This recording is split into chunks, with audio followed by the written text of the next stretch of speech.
the example of the white cloth, Shukla Pata. The Naya traditions always to speak of the Drishtanta of the common use, Bhata Pata of these things. Right. His, here he clearly asks whether the relation between the cloth and the color white is the knowable in the qualitative cognitions of the white cloth. Is it so to say an ipso facto admission of the doubt regarding the cognition of inherence? Because doubt, we know, doubt is a ipso facto conditions for any inquiry. If you don't have psychological that element of doubt in you about anything, then you cannot start your inquiry seriously.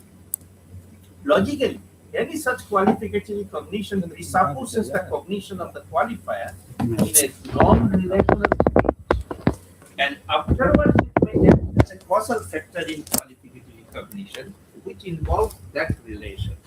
Therefore, the existence of the qualifier is preceded by its being or cognized as related with the qualificant. Now, to continue, to continue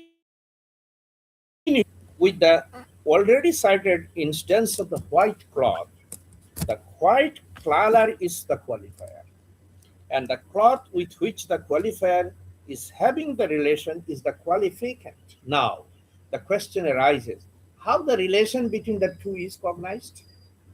It is an usual case with a qualificatory cognition, and the qualificant is qualified either by the quality or by action.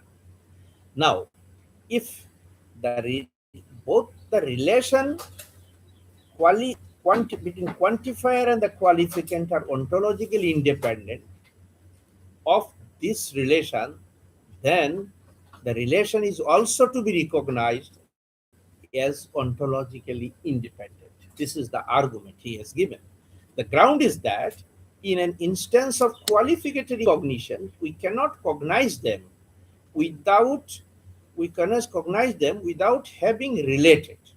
If they were admitted as unrelated knowable, like two qualities or two actions, there could not be any qualificatory cognition. This is one of the Solon's arguments he has given. But there are counterexamples, and the consideration of this makes the possibility of the cognition of an entity as qualified doubtful. Take for example, red is a quality, sound is an entity as qualified. But as a matter of fact, red color and sound could not have any relation, and we are not in a position to say that the former qualifies the latter in any cognition of the entity as qualified.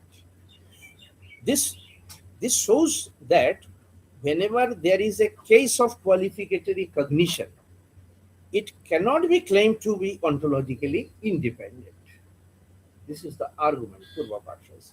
This extends doubt with regard to the admission of the cognition of inherence as an ontologically independent entity on the basis of the explanation of the nature of qualificatory cognitions. I actually used in and between the English, the Sanskrit words. Now I am escaping it because of time constraint, because I don't consider the English words are capable of carrying the exact connotations, gravity of the connotations of Sanskrit words. So whenever I write in English, I put the Sanskrit words within bracket.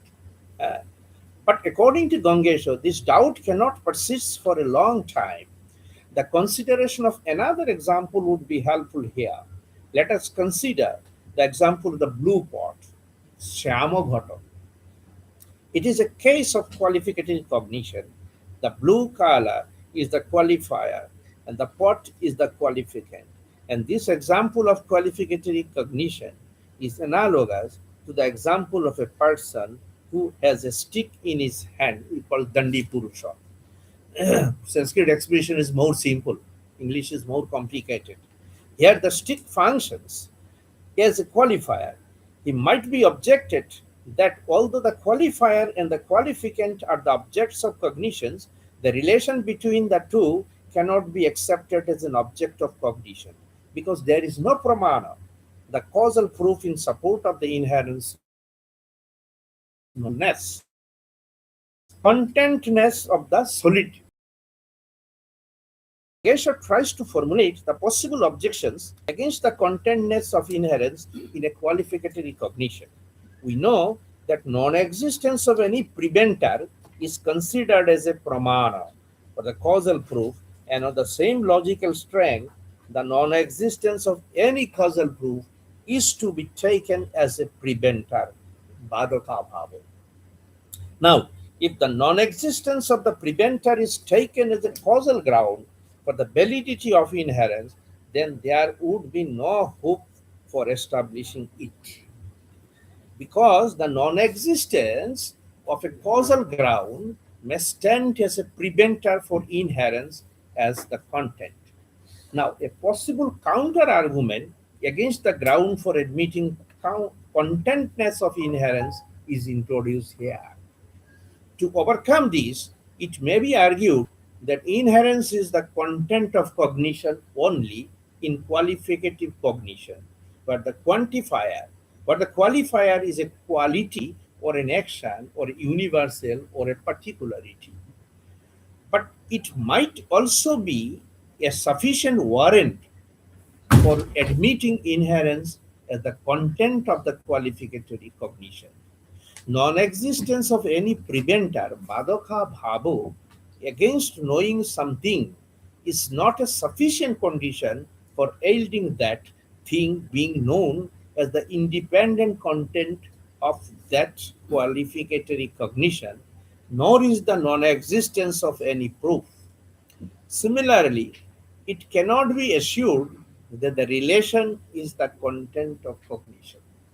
Again, if a cognition is called a qualificatory cognition, because the relation between the qualifier and the qualificant as the object or the content of this cognition, content, because it is a qualificatory cognition, then this would suffer from the blemish of interdependence. Annanasraya doshat. All these are Gangeśa's apprehensions. And all his apprehensions he prefers to put under the club of the arguments under Purva Pakshas, opponents. Needless to say that the strongest opposition has come from the Bhattas. Gangeśa's point is that in the context of all the cases of qualificatory cognition, there are contents of such cognitions. It may not be true that all cases of relation involved in such a cognitions. The very specific cases of qualificatory cognition that halts between a quality or an action and its qualificandum or actiondom, the cognition of individual and universal, etc., are clear cases of qualificatory cognitions, and the relation for these cases cannot be reduced to conjunction or to self-linking or any other relation. देखिए वो जो reducibility principle है, irreducibility principle actually applied by Quine in the West in 20th century, long before in our country it was in application. The strength of our logic is that, not the analysis of the West, but such things are there in a different language. The condition of irreducibility creates logical room for the establishment of inherence as an independent ontological category, as we see absence of falsifications, proper absence of falsifications. So absence of falsification idhar bhi hai. The argument is that, I'm not introducing this, the Western concept here, I'm just referring it. The argument is that conjunction is a relation which holds exclusively between two substances, and it is due to the action of at least one of the relator. But there are cases of qualificatory cognition where none of the relator is a substance. For example, the qualifier is blueness and the qualificant is the blue color. What holds here cannot be called a self-linking relations in Sarupa Sambandha relation, because the self-linking relation in fact is having the nature of one of the relator. संबंधी जो है any there are two sambandhis, so it should be in the nature of one of the sambandhis. But in case of the qualificatory recognition, the blue part, the case is different. When we have the qualificatory recognition, like bhutale ghata bhava, there is non-existence of a pot on the floor. In other words, the floor is qualified by the non-existence of a pot. Here the relation is, in fact, the nature of the flow, bhutala. But this is different from inherence. All cases of relations of inherence are the cases of qualificatory cognitions. But all cases of qualificatory cognitions are not the cases of inherence. This is the point he has made. Gangeśa has the apprehension that the opponent might try to reduce inherence either to self-linking relation, Rupa Sambandha, or to extend its application to the cases of cognitions of non-existence, Obhavajnana, to inherence. He tries to dismiss these apprehended possibilities by inserting the phrase Sambandha Bhinnatva. And Vishwabandhu Bhattacharya says, he defines it with these terms. Sambandha Bhinnati Sati Samavayata, which is his definitions. Being different from the relator. Now, inherence is a Vishishta Sambandha, a characterized or a qualificated relation. And here the relation is different from the relator as its object. So, relation is real and objective to the Nayayikars. Relation is real. For the Buddhist, it is mental construct. The doubt regarding the acceptance of this new version of inherence continues still.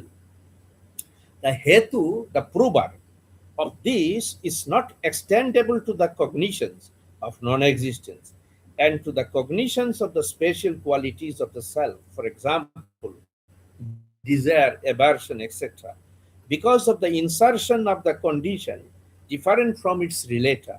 Again, the new version also seems to suffer from defect of deviation. Let us consider the inference under question. The floor is qualified by the non-existence of a pot. Here the locus, I mean the substratum of the non-existence of the pramandam, sadhya, is the floor, bhutala itself. And the relation which is objectified in the cognition is not something other than the relator.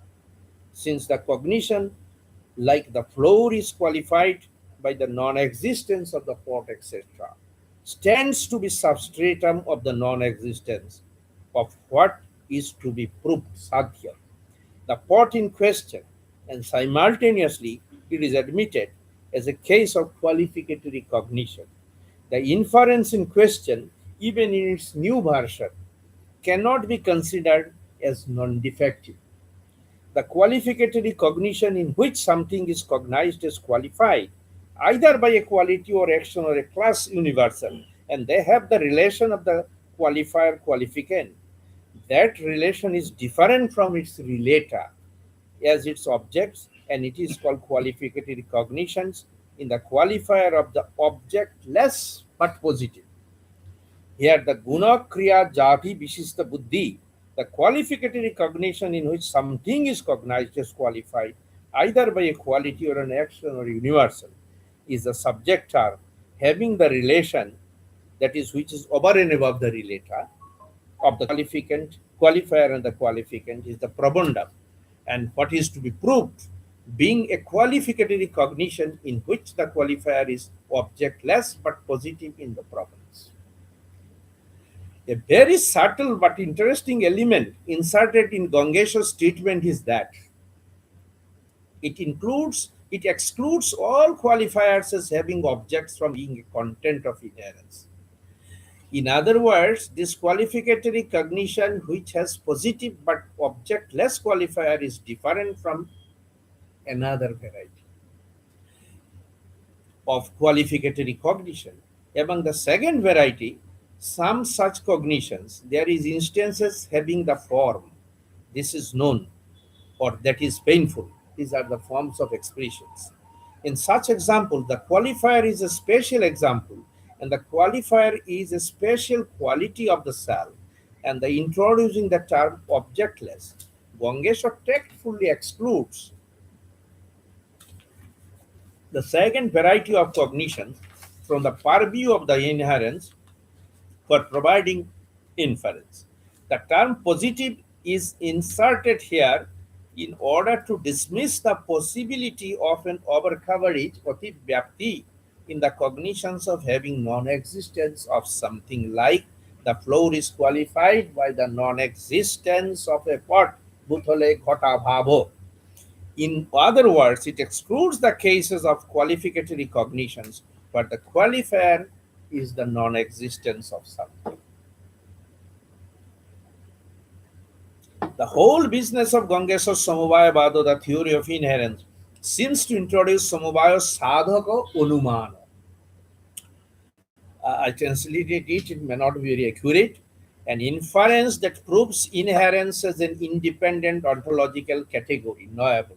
Ontology, when I use the word ontology, I use in the Aristotelian sense, not in the Kantian sense. Gangeśa formulates the inference which successfully reckons up the cognition of the determined, of which inherence is an object by excluding with strong measures those qualificatory cognitions of which inherence is not an object. Now, there are some cases of qualificatory cognitions in which the qualifier is not known unless it is being referred by something else. Let us consider the following example. When we say bhutale ghata bhavo, the floor is qualified by the non-existence of a pot. Here, the non-existence of a pot is the qualifier, and the non-existence is known here only with reference to the pot. Again, in case of this is known, the qualifier knowledge means knowledge of something, and here it refers to this. Knowledge is to be understood accordingly for Nyaya as the special qualities of the self. It is aguntuka guna.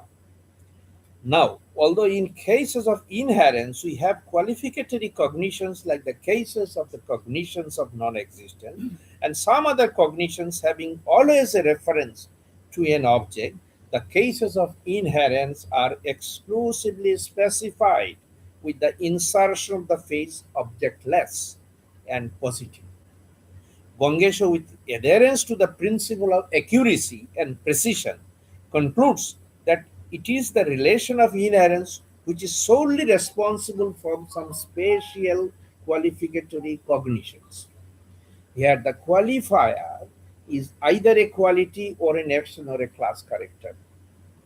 Now, it is objected that Gangeśa's formulation of inference is establishing inherence as an independent category is not consistent. The objector's Purvapakshi's argument is that. What is their argument? Let us see. The opponent may cite a counter example. The color of a pot is in time. Here, the relator are different from the relation. With adherence to this, the relation between the color of a pot and the time is to be accepted as inherence. And this is a clear deviation from the Nyaya standpoint. This is the objection. But for the Nyaya, the relation between the color of a pot and the time is one of self-linking, Swarupa Sambandha. And this type of relation is non-different from one of the relator. Sambandhivat. But the color of the pot is also objectless and positive as good as the necessary defining characteristics inserted by Gangeśa in the inference for inherence. But if we carefully read Gangeśa's arguments in the theory in Samavaya and different commentaries on it, especially Alukotika, then it will enable us to say that the apprehension of deviation in the qualificatory cognition and the color of the pot in time is not justified from the Nyaya standpoint. According to Nyaya philosophers, everything having the nature of an effect is related to time by Sarupa Sambhava. The color of the pot is an effect, and therefore it is related to time not by inherence but by self-linking relations. Moreover, substance is considered as the inherence, hosting staff cause, samavaya karana, and thus the color of the pot is related to the pot by inherence. A quality is possessed of a substance alone, and the relation between a substance and the color is inherence.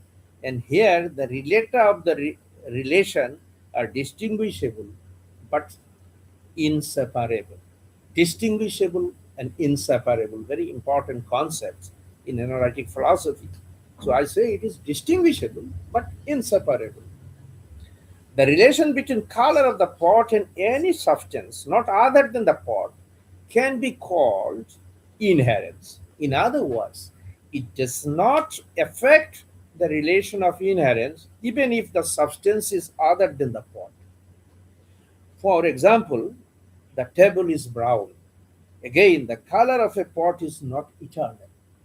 That is to say, it originates as a quality in that pot, and as such, exclusively the pot can be the inherence hosting staff cause, samavaya karana. I translated like this because one translation is by Stephen Phillips. I disagree with him. He said it's inherent cause. Then automatically it will be, you have to term as internal relation. If you accept this, then it can, the very status of Nyaya as a realism will be questioned. So this translation is very much defective. Even inherence hyphenated cause is not also put. That is why I use these words. So my translations is also different from others only, and I gave note to this always. It is an evident fact of experience that the color of the pot as a quality does not originate inhering in time, but in the hot pot. Below Park, Pituri Park, there are very controversial theories are there. It is really a very peculiar feature of the Nyaya Vaisheshika realism that inherence is given the status of an Vishaya, variable, of qualificatory recognition. But here the word object, Vishaya, is to be taken in the sense of qualified or compound object, but not as a fact. It's not as a fact. It is interesting to note in this connection that Gangeśa himself apprehended such an objection against this thesis that inherence is one. In what sense it is called one? Ekam, single. If inherence is one, then when we say that a particular color resides in certain substances, we should also say that it also resides in certain other substances. To reply this prima facie objection, it is said that the relation of a particular color and its substratum, say a pot, is inherent. Hence, color resides in the pot in question. But in case of the relation between a particular color and the air, there is, as a matter of fact, no inherent relation, samavaya sambandha. For this, the particular color does not say to reside in the air. Now, let me club these arguments in short. Gangeśa's inherence is an independent ontological category, and that can be established through three inferences, he said. I have summarized it. Firstly, he explained it through the qualificatory recognition, as we have explained. When we know a person having a stick in his hand, Dandi Purusha, we also know the relation of the person in question and that stick. This is also a qualificatory recognition. Dandi Purusha is also a qualificatory recognition. Then what is special about your Samavaya? This might be a question. Similarly, When we cognize a flower as red, we have the qualificatory cognition of the flower and the red color. I'm speaking about the original red flower, not plastic flowers. This is also the case when we cognize a moving ball having motion in it or a cow having cowness. These are the cases of inherence. Gangeśa intends to convey this by saying such qualificatory cognition as something having quality, attribute, or action, or the class universals refers to the relations of qualifier for the reason that it is a qualificatory cognition. Say, for instance, here is a stick holder, dandi. The second inference runs as thus. The qualificatory cognition, for example, the flower being qualified by the redness, has its objective content or referent relation, where the relation itself is different from the terms related, for the reason that it is a qualificatory cognition, of which the qualifier is a positive entity and is devoid of any further reference. The third form of inference takes the qualifier as something dependent on something extraneous to it. In such a fed qualificatory cognition, it excludes the self-linking relation, Sarupa Sambandhaka hata diya, which is operative in case of cognition of non-existence. There is no there is no pot upon the floor. Bhutale ghato nasti.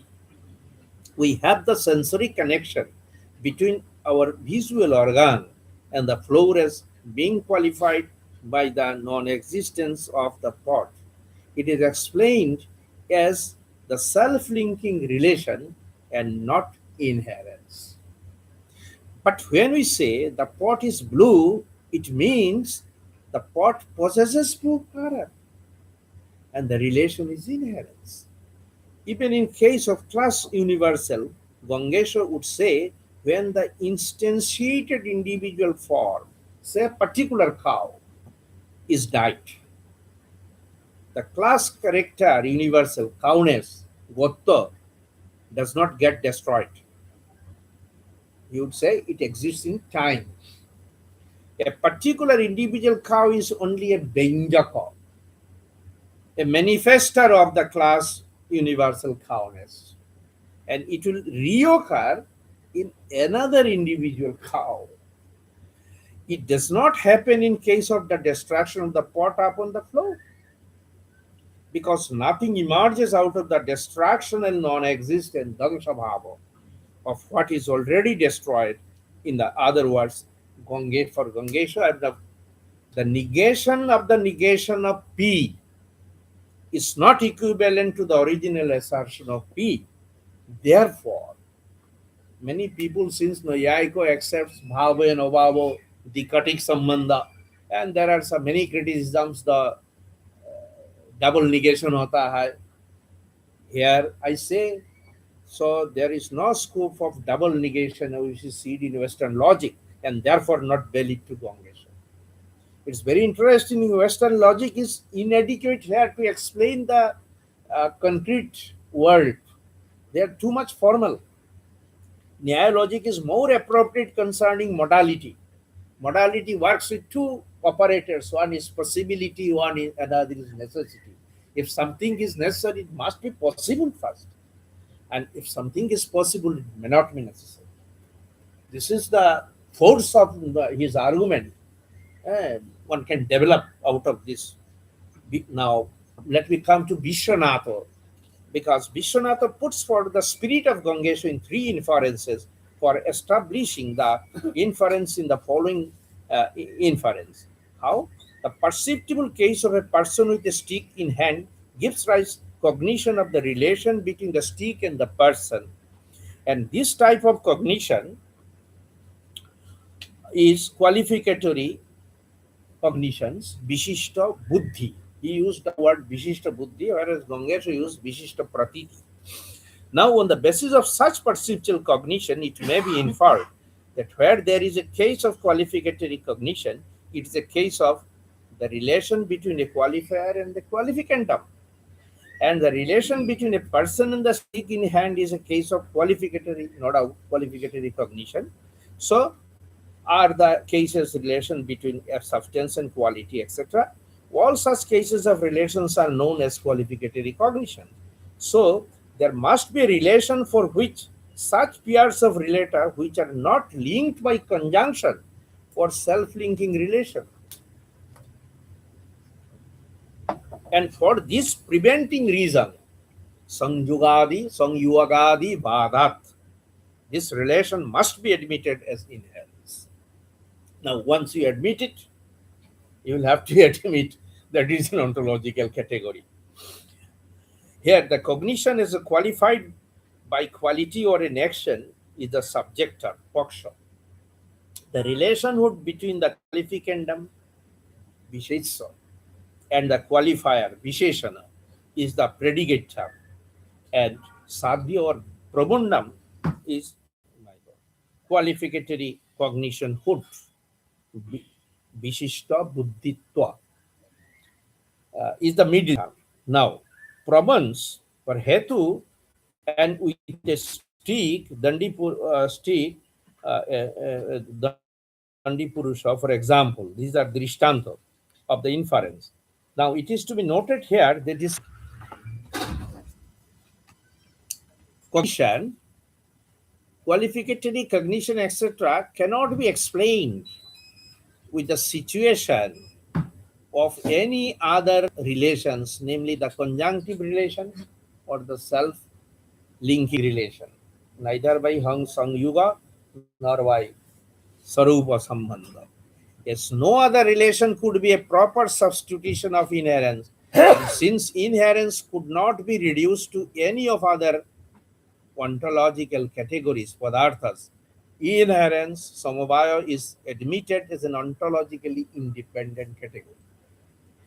The principle of non-reducibility, very strong principle in logic, is used here as the logical ground for the ontological independence of inherence, what we call reductio exordum in Western logic, so strongly applied by our people long back.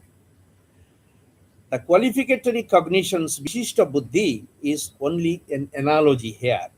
Gangeśa uses logic of reducibility principle long before Quine. We have found of Quine in 20th century.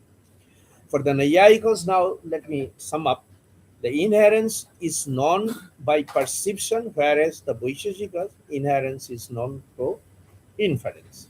Prabhakara, however, admits it perceptible where its relator are perceptible and inferable where the relator are not perceptible. Gangeśa refutes the opponent's objections against inherence without explicitly mentioning the names of his opponents. His main concern is to show that irreducibility of inherence to any other relations and the independence of inherence as an ontologically category, Swatantra Padartha, and this is actually all. That's I summed up the argument. The text is there, this Sanskrit text in Devanagari and others. And one thing I had not mentioned, that is, it is for understanding this, we must be aware of the subtle implications of Sanskrit grammar. What things are involved? Say, for example, I'm giving an example. With this example, I shall stop. That it is called Oyuta Siddha Sambandha. The U dhatu, it has two varieties. It can be Misranarthak, it can be Amisranarthak. Here they Prasastabad use this in the sense of Amisranarthak sense. People use it that Yuta Sambandha, uh, that is only Onnam Bhatta explained it in details through grammar. So if you once accept it as Amisranarthak, Yuta Nishta, you निष्ठा होता है तो उसमें this word पैदा होता है, then it can be translated as the relator, sambandhi of samvaya relations. at least one relator, one of the relator cannot exist in separation from the others. So this necessary condition is not for the both the relator, both the sambandhis, and that is why to interpret it as internal relation will create difficulty. Stephen Felix for the first time did it, but उनका text में जो है he relied too much on only Tirupati editions. For comparing the text, I had to go years together to Asiatic Society, 1887 to 1897, Kamakana Targabagis ka jo hai. In Sanskrit grammar, all you know that when the sandhi is necessary, when the pod is samasbadha, but when there it is not samasbadha, you can enjoy it. It is joined with sandhi. So Kamakana Tarkavag is very meticulously formulated this. So some of my text reconstructions are varied from others. And my Pandit Mahashai during his lifetime he checked it. He said, "Nahi, ye sahi hai." So that is why I put that reading Asiatic Society with little modifications. Secondly, सबसे तो काम मतीलाल बनारसी दास जो मिलता है उसमें ये text वो full of defects. It seems that Motilal does not have any good experts. ये only छाप देता है जो कुछ मिलता है, even proof भी अच्छा से नहीं देखता है. This creates another difficulty of reading the text in our country. So it is our duty. I am a poor man. Much time I could not devote for academics, but at least I appeal to those, especially Misroji and others, to train our young people so that they can look into our traditions. पूरा दरद से देखना है क्या है पूरा इधर.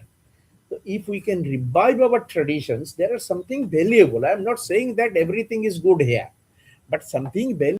It was a very humble approach because of these two friends were behind me rather. So I did not have any motion, but because of their pressures, I during my leisure hours in after retirement from service of 40 years, I tried to do this. This is my humble submissions.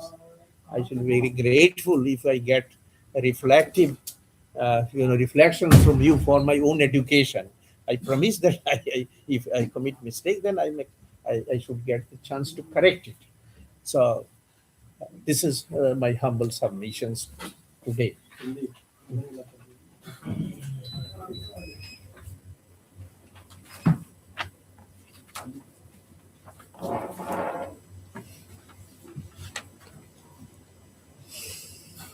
धन्यवाद sir. अभी हमने professor Dilip Kumar Mahanta जी को उनके विषय पर उनके वक्तव्य को सुना और सब्जेक्ट एक्सपर्ट्स के रूप में हमारे बीच में उपस्थित हैं प्रोफेसर अंबिका दास शर्मा जी. मैं उनके एक्सपर्ट व्यूज के लिए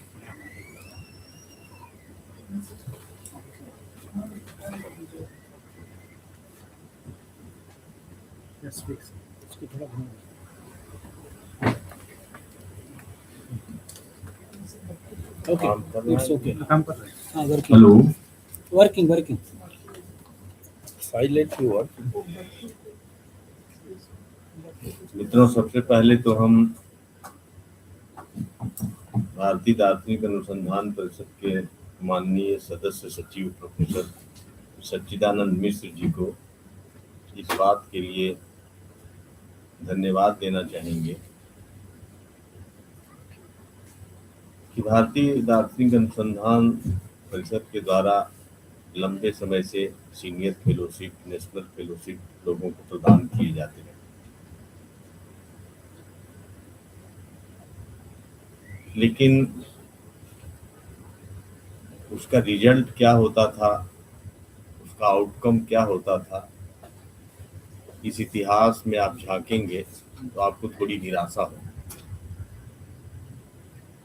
लेकिन सच्चिदानंद जी ने इस दायित्व को बहुत ही मेटिकुलसली निभाया और फेलोशिप प्रदान करते हुए उन्होंने ऐसे व्यक्तियों का विगत 3-4 वर्षों में चयन करते रहे जिन्होंने उस फेलोशिप का बहुत अच्छा सदुपयोग किया है और सभी लोग अपने अपने विशेषज्ञता के क्षेत्र में बहुत अच्छे शोध कार्य परिषद के समक्ष प्रस्तुत किए हैं और उनका धीरे धीरे प्रकाशन भी हो रहा है। पहले तो कभी भी सीनियर फेलो या नेशनल फेलो के द्वारा इस प्रकार के प्रेजेंटेशन भी नहीं होते थे। लोग काम करते थे, ऑडिट पर्पस के लिए कुछ जमा कर देते थे, उसका कोई अकादमिक महत्व होता था या नहीं होता था, इसकी कोई जांच पड़ताल भी नहीं होती। तो इन्होंने ये जो छात्रवृत्ति जो है, अध्येता वृत्ति जो है, इसकी गुणवत्ता पर इतना ध्यान रखा और ऐसे लोगों का चयन किया जो अपनी विशेषज्ञता के क्षेत्र में बहुत अच्छे अच्छे काम करके अपने अनुभवों के साथ वो परिषद के समक्ष प्रस्तुत कर रहे हैं। इसका उदाहरण आप लोगों ने देखा कि प्रोफेसर डी.के. मोहंथा ने गंगेश प्रणीत तत्व चिंतामणि के प्रत्यक्ष खंड में जो समवायवाद का प्रकरण है, इतने कठिन टेक्स्ट का इन्होंने अंग्रेजी में अनुवाद किया और उस पर एक विस्तृत भूमिका, अपनी पूरी कंसेप्चुअल स्कीमा को हम लोगों के सामने रखा। तो सर, आप भी इसके लिए बधाई के पात्र हैं कि आप सेवा निवृत्त होने के पश्चात भी इतने सीरियस इन्वॉल्वमेंट के साथ आपने इतना महत्वपूर्ण कार्य किया जो कम से कम आने वाली पीढ़ी के लिए एक पाथेय बन सकेगा।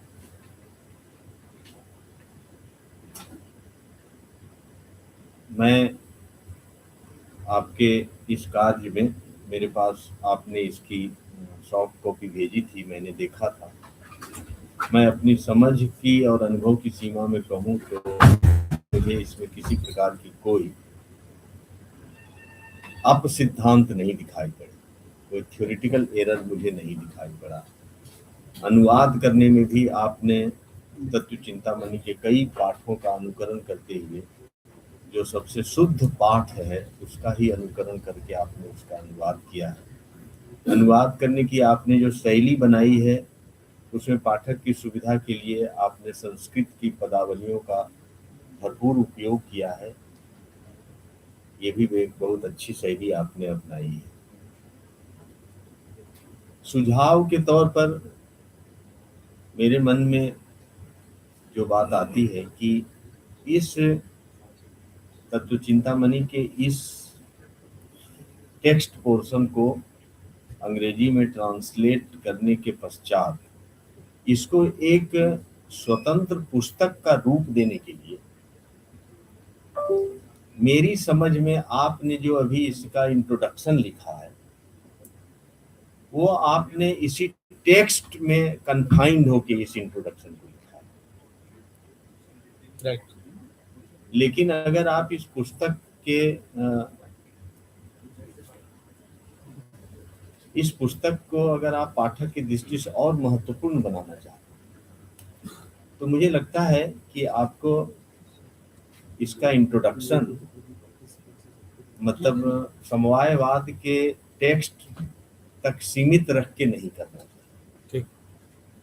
आपको इस इंट्रोडक्शन को थोड़ा कॉम्प्रिहेंसिव बनाना चाहिए ताकि पूरे भारतीय दर्शन में संबंध की अवधारणा क्या रही है, उसका कैसे विकास हुआ है, उसके कितने पक्ष हैं, अगर आप इसको भी इंट्रोड्यूस करें और इसके पश्चात उसी में आप फिर न्याय दर्शन में संबंध के कितने प्रकार हैं, उन संबंधों की कैसे का स्ट्रक्चर क्या है, कैसे कैसे एक संबंध दूसरे संबंध से इंटर रिलेटेड है, तो मतलब न्याय स्ट्रक्चर ऑफ रिलेशन को भी उसमें लाएं और इस तरीके से एक कॉम्प्रिहेंसिव अगर इंट्रोडक्शन आप इसके प्रकाशन से पूर्व लिखें तो इस टेक्स्ट के साथ पाठक को पूरे भारतीय दर्शन में संबंध की अवधारणा का एक बोध हो सकेगा और उस परिप्रेक्ष्य में जब वो गंगेश के समवाय संबंध पर उनके जो विचार हैं उनको समझेंगे तो उनके बोध का स्तर थोड़ा उन्नत हो सकेगा। अगर आप ऐसा कर सके, इस इंट्रोडक्शन को इतना कॉम्प्रिहेंसिव बना सके, तो मुझे लगता है ये बहुत ही अच्छा होगा। अब वो है न्याय का जो कंसेप्ट रिलेशन से है मेरा किताब में, लेकिन वो दूसरा को it's a very good suggestion, it's a very good suggestion, I should take care of this. इसके लिए अगर आप कहें तो मैं कुछ सामग्री भी आपको उपलब्ध बहुत कराऊंगा। अच्छा, बहुत आप तो करते हैं। जैसे आर.के. त्रिपाठी ने एक बहुत अच्छा लेख लिखा था, जिन्हें बताया था कि इंडियन मेटाफिजिक्स का जो पिवोटल कंसेप्ट है वो रिलेशन ही है। हाँ, और भी कुछ सामग्री हमने भी कभी एक लंबा लेख लिखा था, न्याय स्ट्रक्चर ऑफ रिलेशन क्या है, जिसमें कैसे संबंध बनते हैं और सभी संबंधों की अपनी अपनी क्या उपयोगिता है। वेरी गुड कुछ और भी हमारे पास मतलब संग्रहित है रिलेशन पर आर्टिकल्स, हम आपको सब भेज देंगे, ताकि एक कॉम्प्रिहेंसिव इंट्रोडक्शन के साथ मतलब एक ऐसा इंट्रोडक्शन लिखिए ना जो जिसमें इंडियन फिलॉसफी ऑफ रिलेशन मतलब झलक के उसमें। ऐसा अगर करेंगे तो पुस्तक ज्यादा नहीं मूल्यवान करेंगे, क्योंकि मेरा फोकस जो है उसको लिए जो कुछ रिलेटेड है नेसेसरी हुई है। तो थोड़ा सा इसके इंट्रोडक्शन को और ठीक, कॉम्प्रिहेंसिव ठीक, बनाएंगे ठीक, तो ठीक। ज़्यादा अच्छा होगा। वही बहुत अच्छा। दूसरी बात ये कि आपने बहुत अच्छे अच्छे नोट्स दिए हैं, तो जहां आपने अपना डिसएग्रीमेंट आपने शो किया है कि समवाय संबंध को neither internalism nor externalism of western epistemology, जिसको जोड़ा नहीं जाना चाहिए, आपने ये डिसएग्रीमेंट शो किया है, वो अच्छा ही है। लेकिन मुझे लगता है कि वहाँ अगर जहाँ ये आपने नोट लिखा है, अगर उस नोट को थोड़ा आप एक्सटेंड करें और ये दिखाने का प्रयास करें कि ये कहना तो बहुत आसान है कि द वेरी आइडिया ऑफ समवाय cannot be considered under the internalism externalism debate of western epistemology. ये सही बात लेकिन है। इस डिबेट में न्याय पार्टिसिपेट तो कर सकता है ना। श्योर। तो वो पार्टिसिपेट कैसे करेगा, उसको उस ओर अगर थोड़ा सा ओरिएंटेशन आप उस नोट में दे दें उस पॉइंट पर कि अगर हमको इस डिबेट को पार्टिसिपेट करना है तो न्याय का पक्ष इसमें क्या होगा, अगर उस नोट को भी उस पॉइंट पर थोड़ा एक्सटेंड करें आप, तो वो भी ज़्यादा मतलब पाठक को ओरिएंट करेगा कि हम इंटरनलिज्म एक्सटर्नलिज्म डिबेट में न्याय कैसे पार्टिसिपेट कर सकता है। Right. I have written two long papers published in abroad. Here I did not bring it now. It's a good suggestion. Good आप suggestion. इसको उस पेपर को आप इसके अपेंडिक्स में क्यों नहीं दे देते? तो गुड सजेशन मैं देखता हूँ। अगर वो पेपर ऐसा है तो आप इस बुक के अपेंडिक्स में आप उसको लगा सकते हैं, दे सकता ताकि है। वो पाठक को और करें। क्योंकि मेरा ध्यान में था भाई साहब जो फेलोशिप दिया उनका टाइम खत्म हो चुका, तो लेकिन कुछ अब तो हमको देना फेलोशिप है पूरा हो गया, अब उनको। सबमिट हो गया, अब इसको अब किताब के रूप में दुनिया के सामने लाना है। हाँ, पूरा टाइम तो अपेंडिक्स में वैसे पेपर आप दे सकते हैं, उसका यूज हो जाएगा। Very very good suggestion. Appendix एक चीज और नहीं समझ में आया सर कि प्रभाकर भी रियलिस्ट है और नैयायिक भी रियलिस्ट हैं, तो एक रियलिस्ट दूसरे रियलिस्ट को पूर्व पक्ष क्यों बना रहा है? Because they are different type of realism. नहीं, उसको पूर्व पक्ष बौद्ध को क्यों नहीं गंगेश बनाया है, कम कहा है। I have not discussed it here details. Shantarakshita वाला आर्गुमेंट इधर है, धर्मकीर्ति वाला आर्गुमेंट है। अच्छा, लेकिन आपने पूर्व पक्ष में मुख्य रूप से यहाँ प्रभाकर को दिखाया। वो strong first Bhatt, then second strongest is this Buddhists. Others only repeating.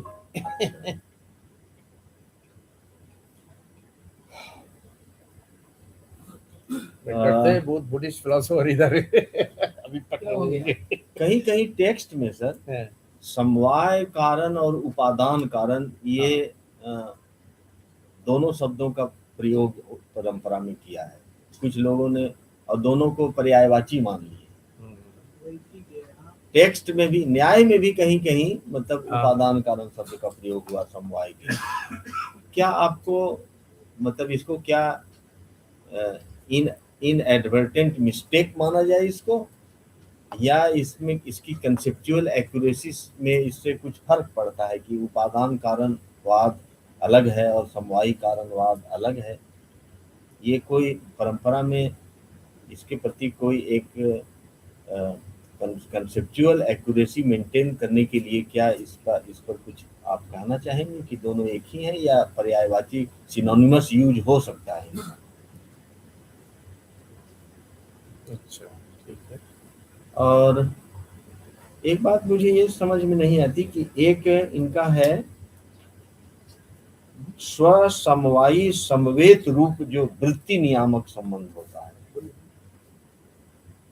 हाँ, तो इस तरीके के वृत्ति नियामक संबंध तो आपको फिर अनुमान प्रकरण में साध्य हेतु इत्यादि बहुत से मानने पड़ेंगे। इस पर आप मतलब क्या कहना चाहेंगे?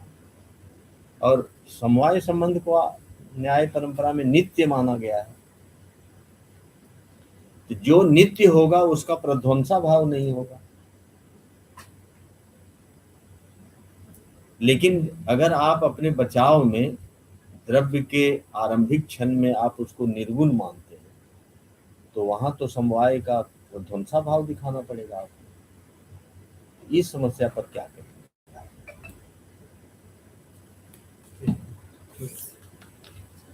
अभी लेना चाहेंगे या बाद में, या नहीं लेना चाहेंगे, मेरे ऊपर डालना चाहेंगे बाद में। अच्छा, वो quick, it's a good suggestion. Always when I informal occasions, on informal occasions we meet, we learn from each other. I learn more from my younger brother.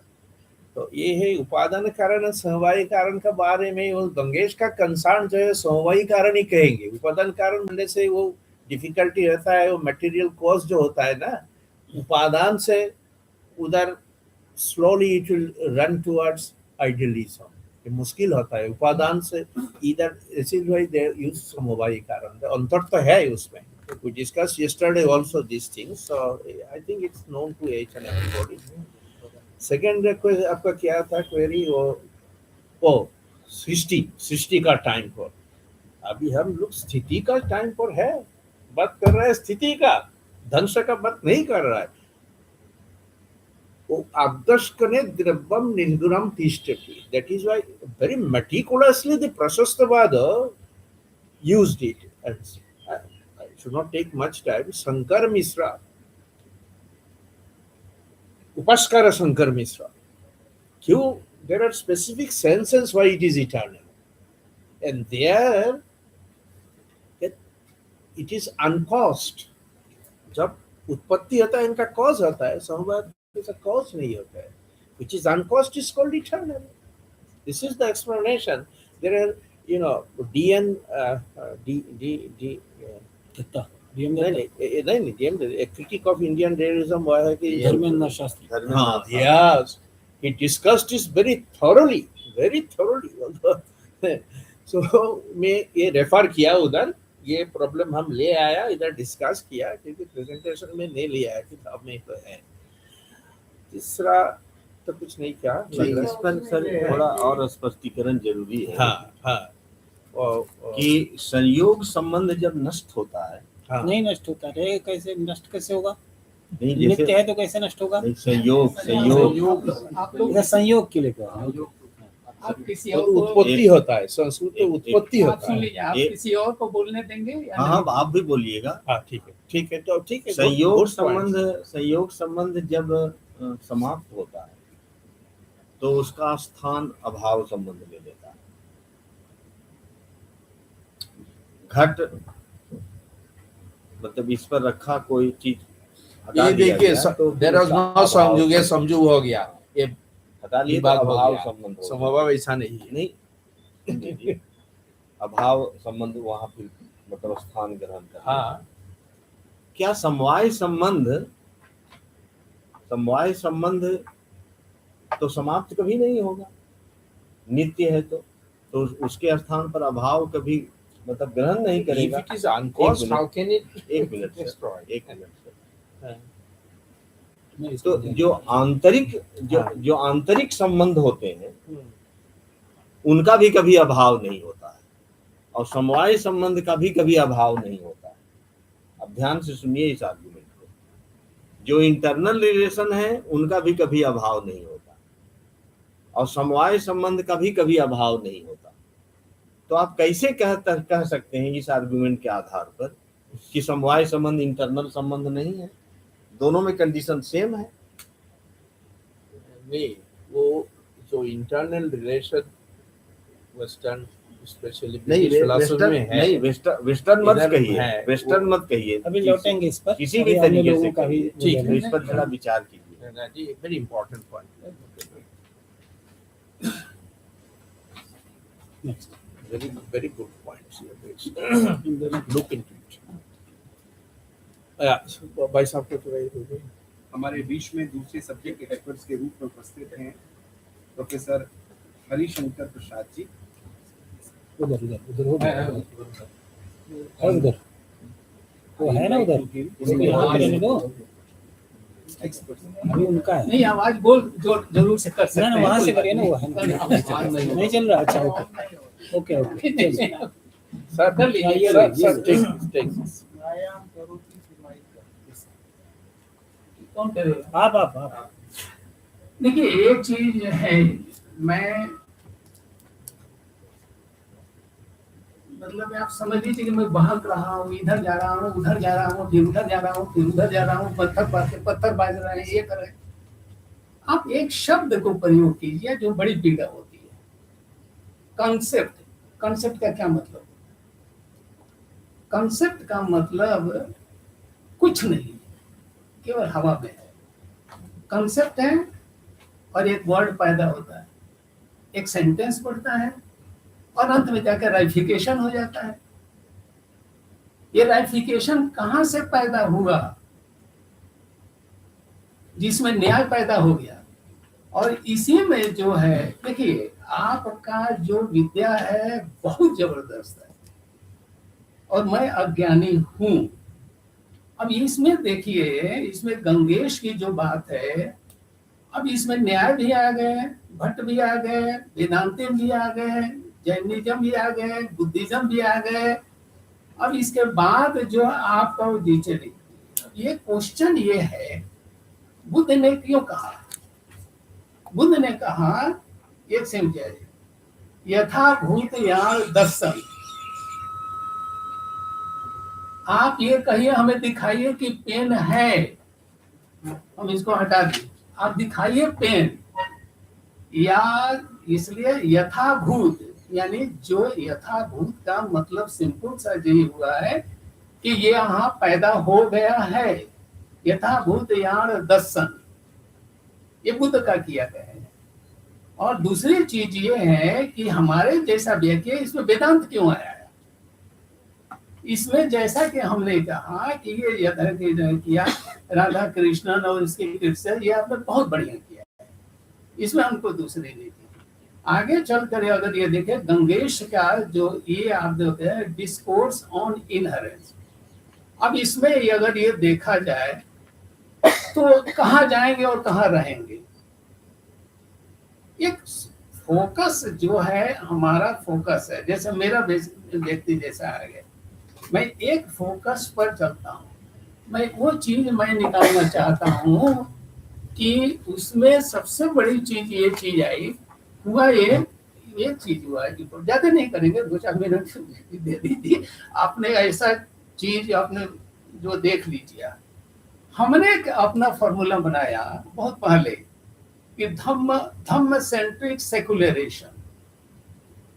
हमने ये चीज बनाया कि हम जो है बुद्ध जैसा, हम एक्स हैं और वाई हैं, तभी जाग करके इसमें, तो इस टाइटल हमने देखा, Dhamma centric secularism, social contrast and politics, evolution theory of Buddha.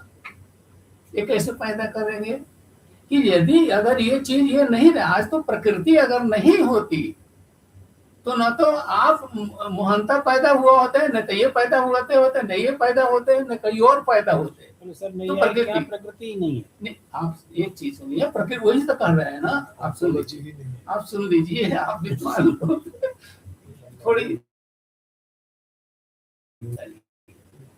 इसमें क्वेश्चन ये शुरू करेंगे, अगर ये नहीं होता ये नहीं होता तो हम बुद्ध कैसे हो जाते? अब ये तो लंबी चीजें हुई। तो इसमें ये चीज, ये सारी चीजें देखिए कि हमें चॉइस है, हमको करना क्या है। और एक जमाना था बुद्ध को जिसके जो जो गुरु जी जो थे, उस देवी को तो 6 साल 6 ईयर स्केलेटन हो गया बुद्ध का। और जो इनके जो गुरु जो थे, और ये जो दोनों गुरु थे, ये उनको ये जानना चाहते थे कि हम कहाँ चले जाएंगे। और तब उन्होंने कहा कि बुद्ध जो है अपने अभी बुद्ध नहीं हुए थे, और बुद्ध नहीं हुए थे, और उसको अगर जब हुए वो तो नदी के किनारे जा रहे थे। और जो वृद्धा जो वृद्धा जो है 45 साल की जो नहाने जा रही हैं, और वो जो पूछ रहे हैं कि माता कहाँ जा रही है, उनका नहाने जा रहे हैं। तो नहाना क्यों जा रहे हैं? तो इस तरह की मुक्ति होगी। तो कहा तो मुक्ति होगा तो उसमें घड़ियाल को क्यों नहीं होता है, मछली को क्यों नहीं होता है, इसको क्यों नहीं होता है? ये क्वेश्चन, ये चीज ऐसी है, ये बहुत चैलेंज है। और ये था अच्छा, इसलिए पहला उनके दोस्तों ने 4 कुछ ठोकर मार करके वो भाग गए।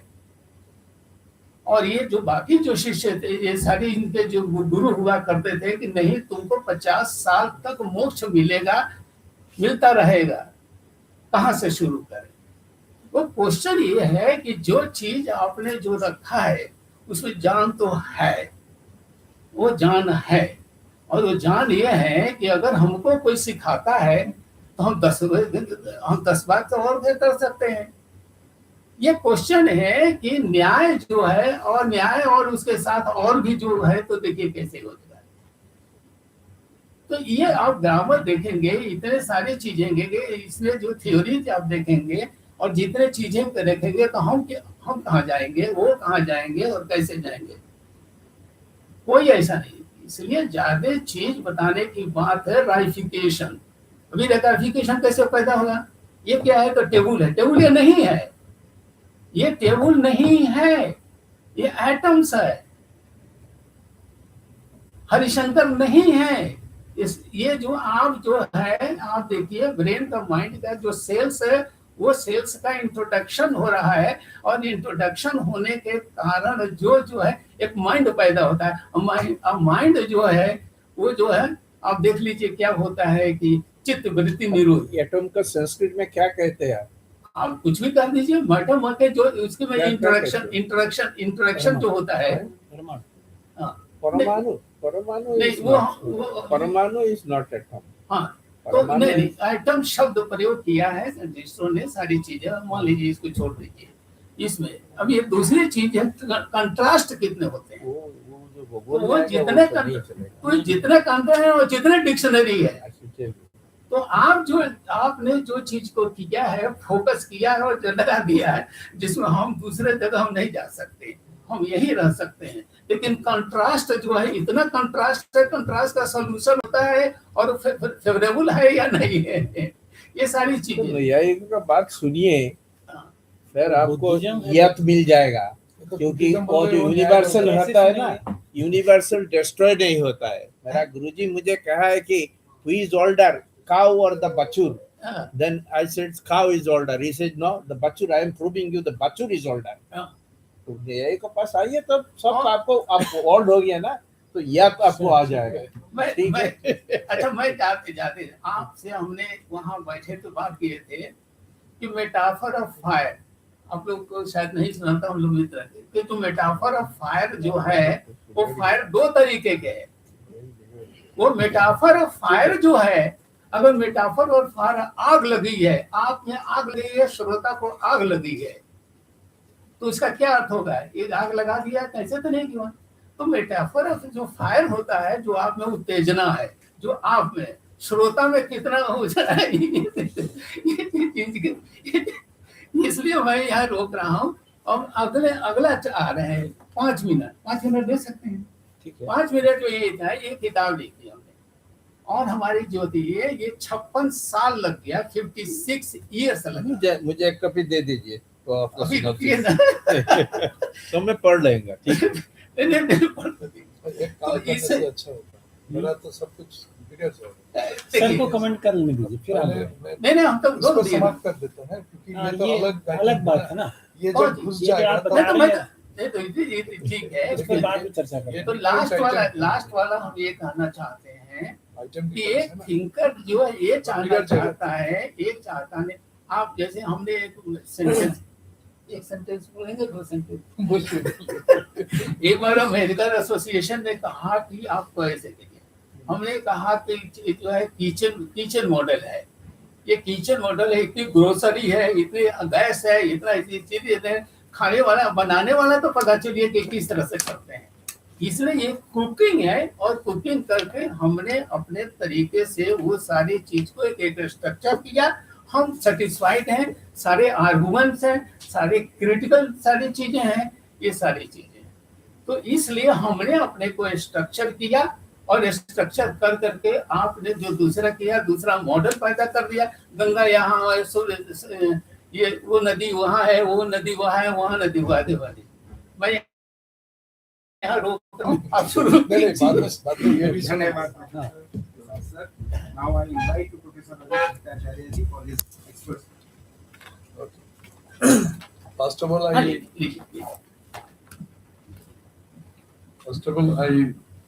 thank ICPR and my friend Sachidananda ji for inviting me to come here to give my views on such a learned work done by a learned person, Professor Dilip Kumar Mahanta.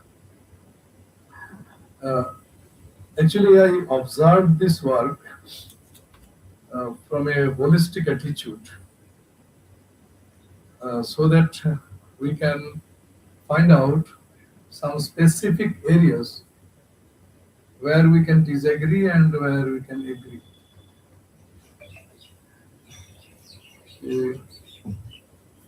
The point is very simple. First, we should look the work in a blank mode. We will not impose our thought. That means from a blank mind, we will observe a work, and then we will find what is there and what is not. From a blank mind, what Professor his name is Rajendra Prasad, who said that before entering a philosophy class, de-philosophize your mind. So I try to de-philosophize my mind, because everybody knows that my mind goes towards Sankhya. That's a very difficult task, as his goes to Buddhism. So these are certain types, but we should not go that. I found it from a methodological perspective, and that is quite natural and normal, because as he said that a kitchen model or what it is, you have to make certain concept. If you like to deconstruct it, you will have to construct it, because it is the construction of the deconstruction. It may be a controversial issue, but you will be doing that, because you cannot go out of the construction model. You have to remain on the construction model. You have to at the end. Now, the construction, that is up to the choice and up to the domain knowledge, particularly the knowledge world of the person who is performing the research work. Professor Mahanto has tried to explain his legacy from a very good Pandit culture, and also I'm also belonging to that type of, but I did not have any guru. I declare that I did not have any guru. I am a very unfortunate person having no guru in my life. I tried my level best to get someone, but I did not find anyone to be called a guru. But the entire world is my guru. Everybody, including Eric Chocolat. So now, his legacy says that he has the culture of learning Sanskrit, part lagano, to assimilate, dissociate, and rather to come to a synthesis of what it is and then go to innovation. So the technique he has developed throughout his life, and he applied everything to write this work. Now, so many points are there in case of agreement, you see, because this is the way people normally write. But he went somehow beyond, saying what he cannot accept, this should be like that. This way he transformed his standpoint also. What I noted is that every system is a coherent chain of thought in Indian philosophy, from Nyaya to everything. You have a Pratigya Vakya. For example, we say in Buddhism, whatever is changing is real, whatever is flux is real. Somebody may say Advaita Vedanta, whatever is eternal is real, and Sankhya may say whatever is eternal and whatever is not eternal. Actually, eternal may be non-eternal and eternal both. Prakriti is changing eternal, and Purusha is non-changing eternal. So eternal may be of different categories, and out of these, the entire edifice of the philosophical system is born, rather tuned. If you like to criticize, rather reject the system, then you have to enter into that system, and you have to find out where the coherence chain is broken. Failing which, from any other philosophy, if you like to judge the system, then you will come to an error. Now, from the Nyaya perspective, if I find it, and also from the general Indian philosophical, I would say Darshana perspective, because there are two types of things. One is philosophy and the other is Darshana. Now, from the Darshana part, I can say that philosophy should come as a different category.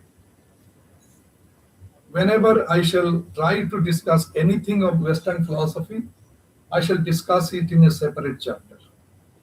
This is my suggestion, sir. In your introductory lecture, in that introductory note, you can write this, you can try this. Say what is said by the Western people, that is different. For example, take the word ontology. This is a very disturbing word in the entire discussion, ontology. Because the Nayayikos, they understand ontology to my mind, from a purely epistemological perspective, which other philosophers do not do. So whatever we call ontological status may not match others, and here lies the question of controversy. We quarrel on this issue. This is a very big issue. So if you like to address the word ontology from others' perspective as well, you have to do it in a separate section or a chapter. In that case, what will happen? It will not mix. He was trying to say that we should fix a specific area and we should try to argument in a specific way. I think the Nayayikos sometimes do something very dangerous for the other people. The Nayayikos are there. Say the Nabba Nyaya and the Prachina Nyaya. There are certain Nayayikos, the audacity is such that they criticize Gautama. If you criticize Gautama, then you are not a Nayayika. You are something, you are you, and you are something different. Not even a big, because you are, from the perspective of Nyaya has a text, and that is Gautama's Nyaya Sutra. And you have to follow this text. Otherwise, you cannot be a Nayayika. Now, here I introduced a very big controversial issue. People may kill me. But still, I understand that the Nyaya should try to understand that it is Nyaya. In that case, the controversy will be with refers to the interpretations, not with refer to the tattva. If we can fix the study on the tattvas and center the entire discussion around the tattva, then only the controversies can come to a closure. And Professor Mahanta tried a little bit to do that, although he did it in a different way. But when he mixed other people with randomly, I think this should be separated. This much my suggestion, but I am very much very much happy to see that such a meticulous study, a very deep study, and it's not a study that somebody can do it within, let's say, 1 year or so. He studied it for so many years, and then such a work can come out. So I congratulate ICPR also for arranging such a seminar-like situation, whatever name you give, and you have selected such a person, and we will be saying whatever we have to say in papers. Thank you. Thank you very much. हाँ, महानंद जी कुछ आप कहना चाहते हैं तो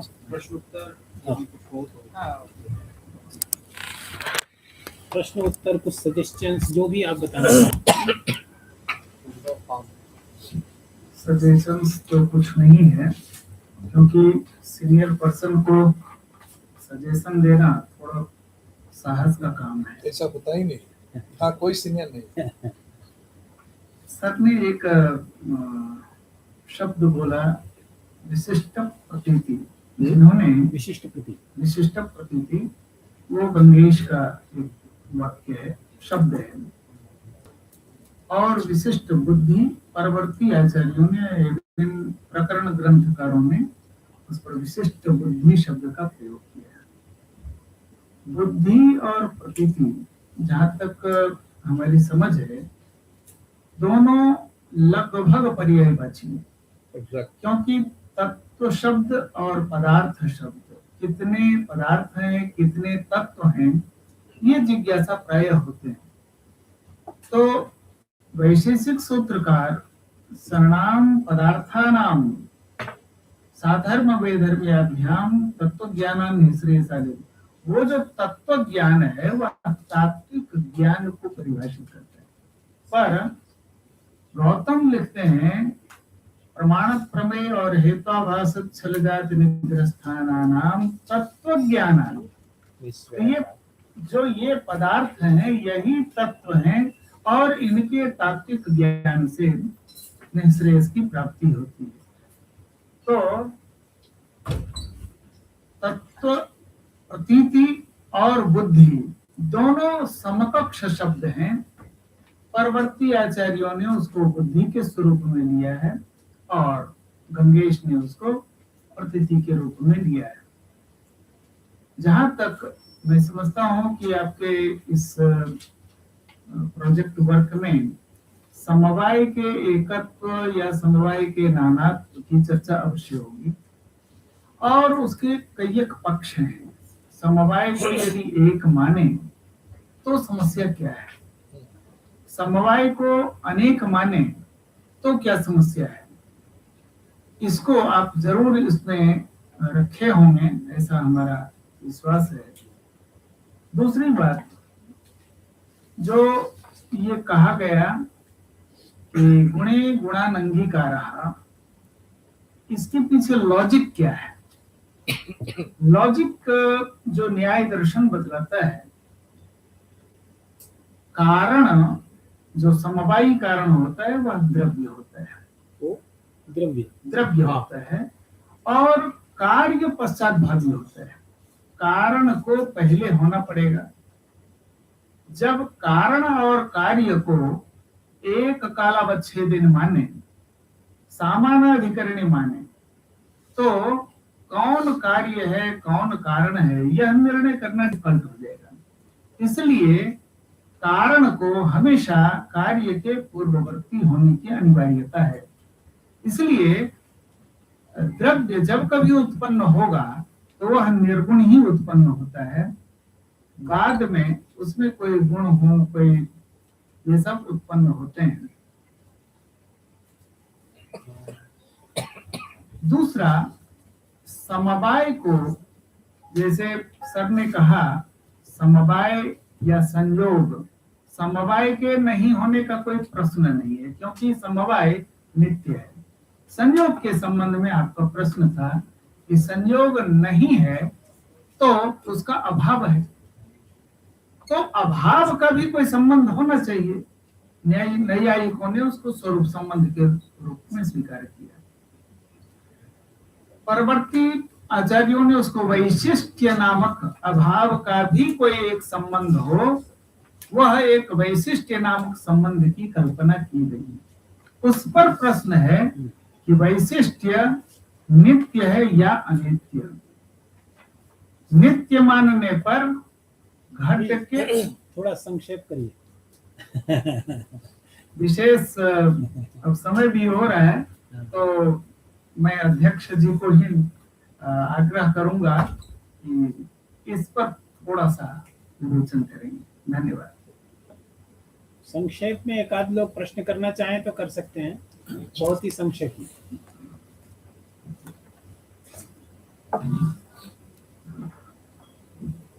Young generation, Any young person?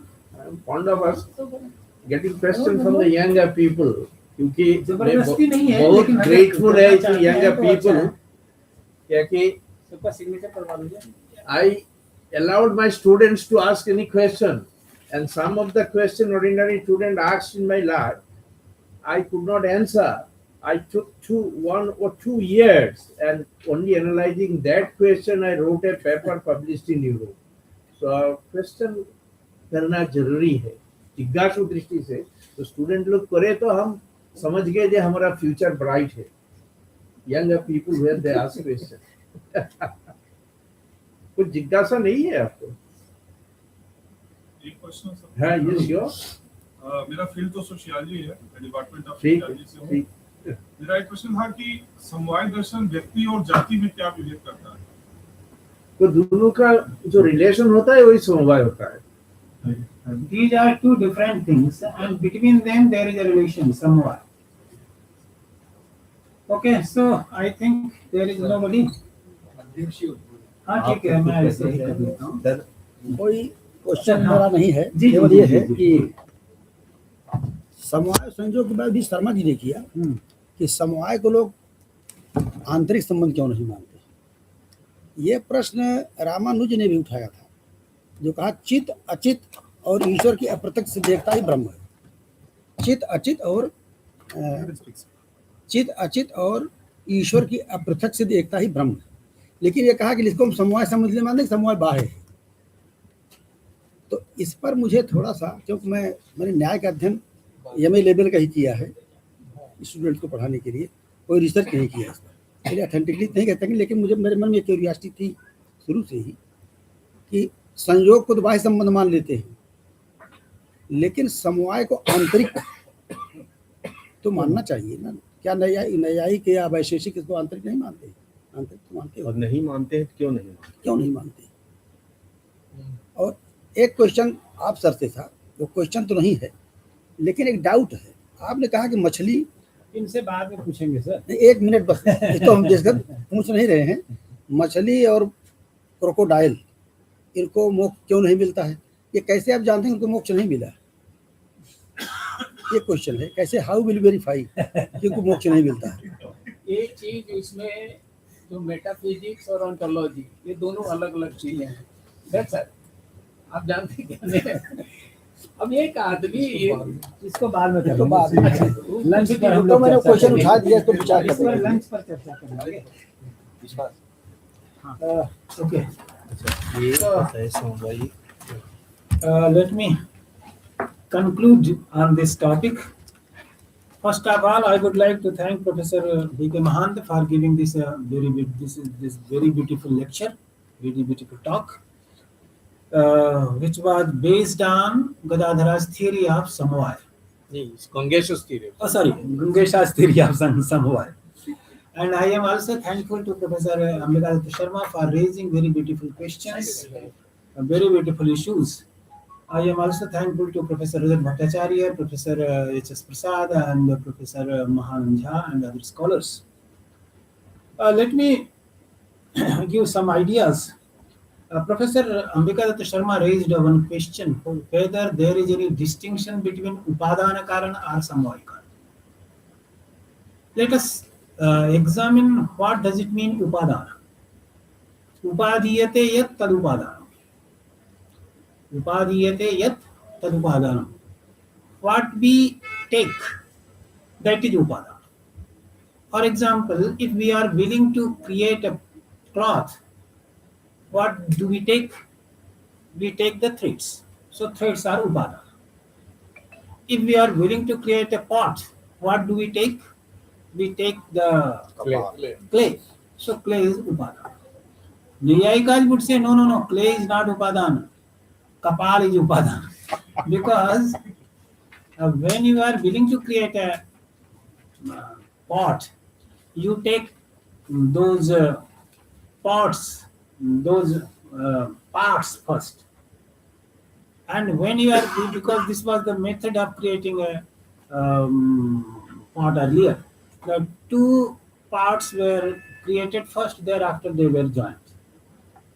So the idea, and in this way we can see, we can explain the idea in Advaita Vedanta also, when it is said that when there is mithya rajata, shukti is actually upadana karana.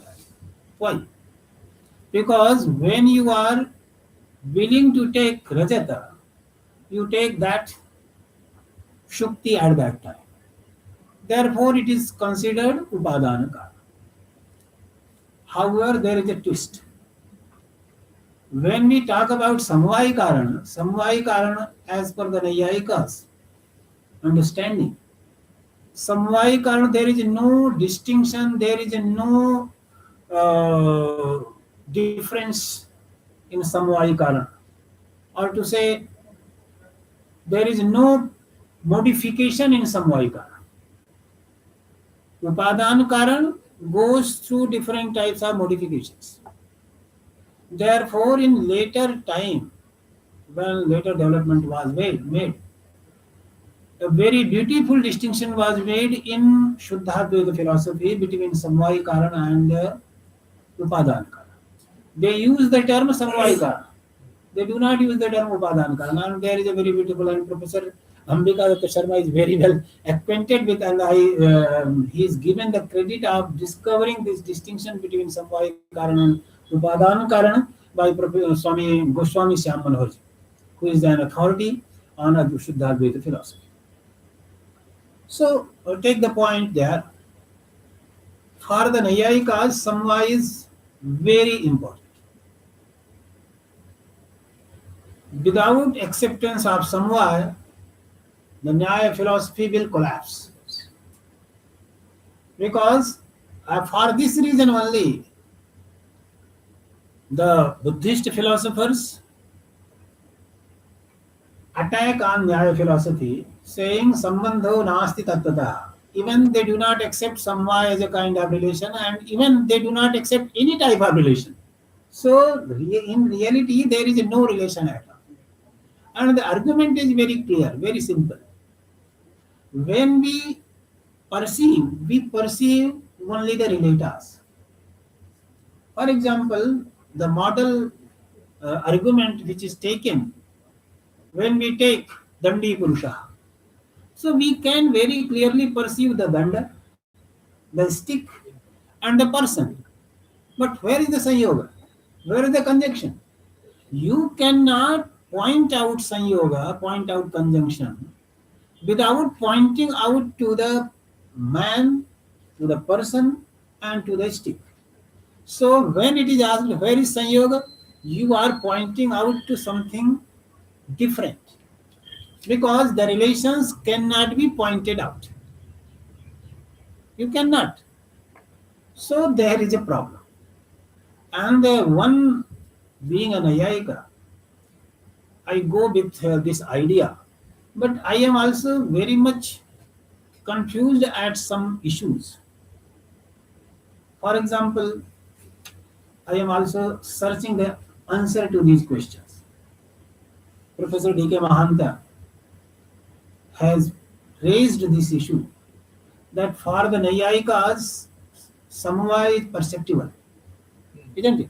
Yes. Samavaya is perceptible, and for Vaisheshikas, Samavaya is proved through inference. And irony is that Gangeśa himself is trying to prove the existence of Samavaya through inference. So, how to accommodate these two, I am a little bit confused. I have not come to any conclusion. Very simple. Perceptual to himself, inferential to others. So there is. No, So- this is there. This is in the culture. This is in the Indian tradition. It's a culture. ये problem पे उठाया है मेरा किताब पे. So नहीं, एक चीज ये कहना चाहते हैं, हाँ। जो हम नहीं, एक सेंटेंस कि हम कुछ नहीं, हम गए थे लेकिन हम कर दिया. No, no. Let me answer this. This pertains to the basic philosophical, say, systemic conception of India philosophy. What is that? The first sphere, for example, take for example, here it is not Gangeśa. It is obviously Gautama. What he perceives, that means he receives directly, by direct acquaintance with the truth, that is purely perceptual. And then he speaks with logic. So logic is the extension of the perceptual experience. ये अपरोक्ष sir, अनुभूति होता है. actually, what you are It saying. is difficult to explain from Nyayo, but it is very easy to explain from the science. Because Sir, popular okay, is the sir power. आप Yeah. अपने So actually, Okay, thank you. Sorry. Sorry. so when we are saying it, every Nayayika is doing the same thing. Therefore, Udayanacharya told in Nyaya Kusumanjali, Yathotopapannai iti Nayayika. So what is proved by logic, that is acceptable to Nyaya. Let me turn to the question raised by Professor H.S. Upadhyay. Why Samvaya is internal or external? Whether Samvaya is internal or external? And if I go through the textual understanding, I find no line where it is said that Samvaya is antarika or Samvaya is bahya. Why? So there is no such sentence available anywhere. So why Ramanujacharya is saying that Samvaya is external? Because for a Nayayika, nothing is in the mind. Everything is in this external world. If you are talking about Atman, Atman is also in this external world. If you are talking about Manas, it is also in the external world. So whatever is there, that is external. Nothing is internal for a Nayayika. So if nothing is internal to the Nayayika, how inherence could be internal? In inherence, Samvaya must be external. In the same way. एक sentence बोल रहे हैं. One minute, कि sir. मेरी Sir, माँ- let me मेरी conclude. माँ ने Let me डांटा कि तू conclude. philosophy मत आका. Let me conclude. And later on, Bhojpuri. philosophers are there always to disagree and always there to discuss. So the idea for the Nayayik is that inherence is actually somewhat, I prefer the term inherence, however, because I think when we use the term inherence, why it is? Because it is available in between these two. Pointing to one and directed to one and from one perspective. For example, if we are talking about the relation between cloth and threads, so this relation is not two-way relation. This is one-way relation. Cloth is inherent in threads. Threads are not inherent in cloth. So because cloth is inherent in threads, therefore there is available in inherence. So as I understand this idea of Samvaya, and the argument whether it is valid, it is invalid, from a Buddhist perspective, it will always be invalid. And from a Nyaya perspective, it will always be valid.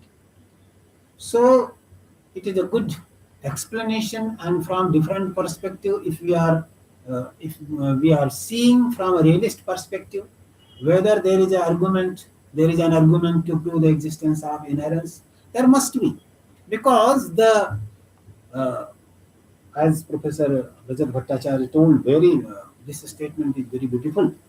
Every system is a coherent chain of thoughts in India, because And when we are calling every system, Buddhist is not a single system. There are so many different systems. There are Sautrantikas, there are Vaibhashikas, there are Yogacharas, there are Madhyamika. And in the same way, we can say Vaisheshik is one system, Sankhya is another system, so on, in that way. And they all present their views so beautifully, so coherently. And in that way, what we can do, if we can understand their arguments, that is the big thing to do. And accordingly, if we could think of something afresh, that is more desirable. So without going into details, I would like to conclude my thoughts, my statement here. Thank you very much for all who have arrived here and who have participated in the program. Thank you. धन्यवाद sir. समवायवाद पर आधारित विशद व्याख्या और व्याख्यान को सुनने के बाद अब मेरे ऊपर एक अतिरिक्त भार है आपका आभार व्यक्त करने का। और सर्वप्रथम जैसा कि अध्यक्षीय उद्बोधन में पूरे प्रसंग को कंक्लूड किया गया और आरंभ से अब तक, जब से ये शोध वृत्ति शुरू हुई तब से लेकर अब तक जो मार्गदर्शन हमें प्राप्त हुआ, उसके लिए सर्वप्रथम माननीय सदस्य सचिव महोदय को हम धन्यवाद करते हैं और इस विशद व्याख्या के लिए उपस्थित प्रोफेसर दिलीप कुमार मोहंता जी को भी धन्यवाद ज्ञापित करते हैं कि उन्होंने अथक प्रयास से इस महत्वपूर्ण कार्य को पूर्ण किया। प्रोफेसर अंबिका दत्त शर्मा जी, आपके द्वारा उठाए गए प्रश्न और आपके ऑब्जर्वेशन से हम लाभान्वित हुए, आपको भी धन्यवाद ज्ञापित करते हैं सर। प्रोफेसर हरिशंकर प्रसाद सर और प्रोफेसर रजत भट्टाचार्य जी, आपके द्वारा भी हमें विषय विशेषज्ञ विचारों का यहाँ पर समन्वय दिखा और जो बात मैं अब जो कहने जा रहा हूँ, जो मुझे पूरे चर्चा को सुनने के बाद समझ में आ रही है कि सबसे ज्यादा महत्वपूर्ण धन्यवाद मैं उन्हें देना चाहूंगा जिन्होंने इस पूरी व्याख्या को सुना और धैर्य पूर्वक सुना। तो निश्चित रूप से बहुत ही रोमांचित था मैं सुन करके कि इतनी अच्छी व्याख्या यहाँ पर हुई और आप सभी ने धैर्य पूर्वक उसको सुना। हमारे बीच में प्रोफेसर हरिशंकर उपाध्याय जी हैं, प्रोफेसर सुभाषिनी बारीक जी हैं, प्रोफेसर महानंद झा जी हैं। आप सभी को सर बहुत बहुत आभार। हमारे परिषद के ही डायरेक्टर डॉक्टर अमित यादव जी ने हमारा इस पूरे कार्यक्रम के संयोजन में मार्गदर्शन किया। हम सर आपको भी धन्यवाद ज्ञापित करते हैं।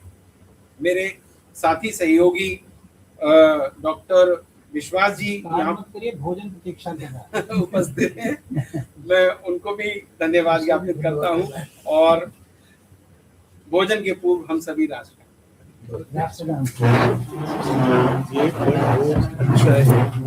उपादान कारण समवाय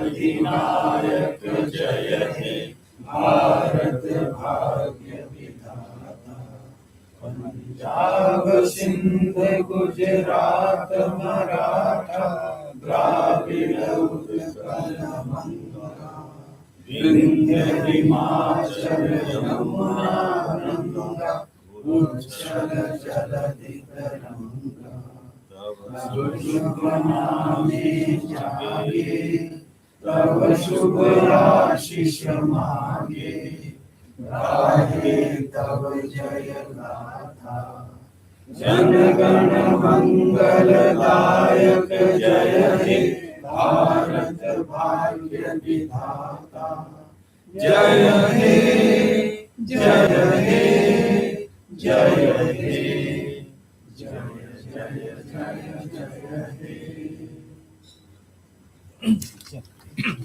आइए भोजन धन्यवाद।